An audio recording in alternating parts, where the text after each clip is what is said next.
بسم الله الرحمن الرحيم.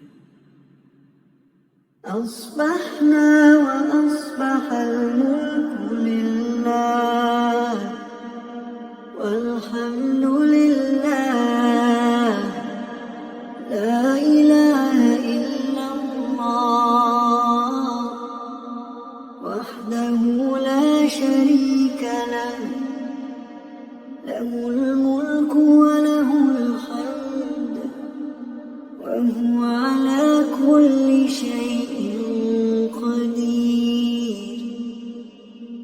رب أسألك خير ما في هذا اليوم وخير ما بعده، وأعوذ بك من شر ما في هذا اليوم وشر ما بعده.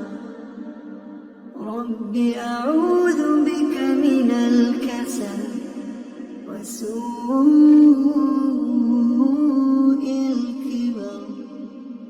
رب أعوذ